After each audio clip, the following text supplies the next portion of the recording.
भगूर नगर परिषद निवडणूक शांततेत पार. 73.28% मतदान.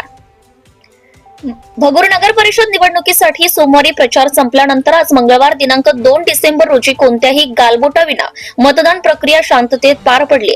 गेल्या 10 दिवसांपासून शिवसेना, शिंदे गट आणि राष्ट्रवादी, भाजप, मनसे, महायुती यांच्यात सरळ लढत होत असल्याने वातावरण तापले असले तरी मतदान मात्र सुरळीत आणि शांततेत झाले.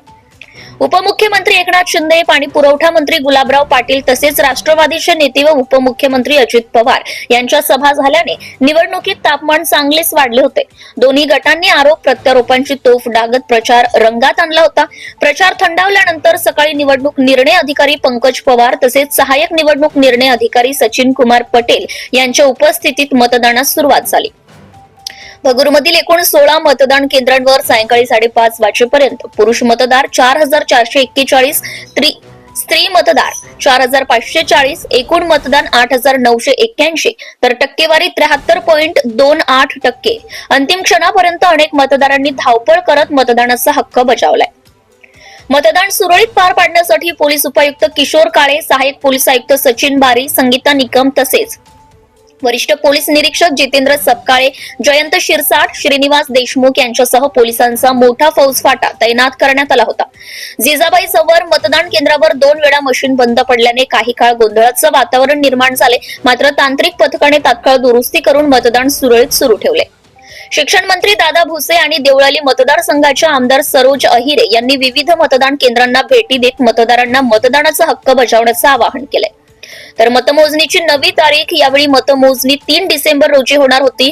मात्र न्यायालयीन कारणामुळे मतमोजणी आता 21 डिसेंबर रोजी होणार आहे. त्यामुळे निवडणुकीत नशीब आजमावणाऱ्या सर्वच उमेदवारांची धाकधूक अधिकच वाढली आहे. म्हणजे पेंटिंग वाल्यापासून तर मटण कापण्यापर्यंत असं कोणतंच अटेम्प्ट ठेवलं नाही की ज्या माणसाला घेतलं नाही. रिक्षा लागली तर माणूस आहे, शेतकरी लागला तर माणूस आहे, मटण लागलं तर माणूस आहे, भाजी बनवणारे हॉटेलवाला आहे, प्लंबर नळ लीक झाला तर प्लंबर आहे. आता एवढी टीम असल्यानंतर कोणतंच लिकेज या शहरामध्ये राहणार नाही असं पक्क काम करंजकर बापूंनी केलंय. आमदारकीची ही निवडणूक नाही आहे, ही लाईट, पाणी, रस्ता. माझं म्हणणं असंच असतं की ज्यांनी मुलाला जन्माला घातलं त्यांनीच बारसं करावं. या पाण्याची योजना ह्या पाणी पुरवठा मंत्री गुलाबराव पाटलांनी मंजूर करून दिलेली हे मी नम्रपणे आपल्याला सांगतो. आणि तसं वाटत असेल तर मी GR पण द्यायला तयार आहे. आणि आता आमच्या विरुद्ध जे सगळे लागले आहेत, हे बघा आप्पा, जेव्हा माणूस कमजोर असतो आणि कोणी गल्लीत गल मारतं, मग तो काय म्हणतो, मला मारणार रे, भाऊबंदकी जबाब आणणार रे. तसं यांनी सगळी भाऊबंदकी जमा करून घेतली तुमच्या विरोधात. त्यामुळे घाबरण्याची गरज नाही. या ठिकाणी आपला भगवा झेंडाच फडकणार आहे ही नम्रपणे प्रार्थना करतो. आणि एकच सांगतो, किती काही लोक एकत्र येऊ दे, तुमचं काम बोलतंय आणि कामाला मदत लोक देतात. मला किती आरोप करतात लोक, किती आरोप केले. हा मुख्यमंत्री घटनाबाह्य आहे, सरकार याचं पडणार, सरकार जाणार. विजयाप्पा,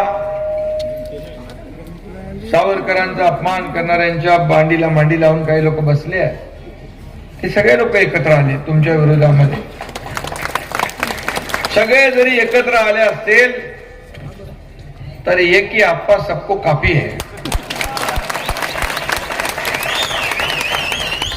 क्योंकि जनता उसके साथ है.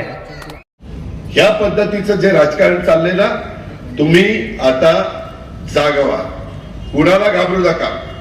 तुम्हाला विकास पाहिजे ना, विकास त्यांच्यासारखं ते कचरा उडून देणार नाही.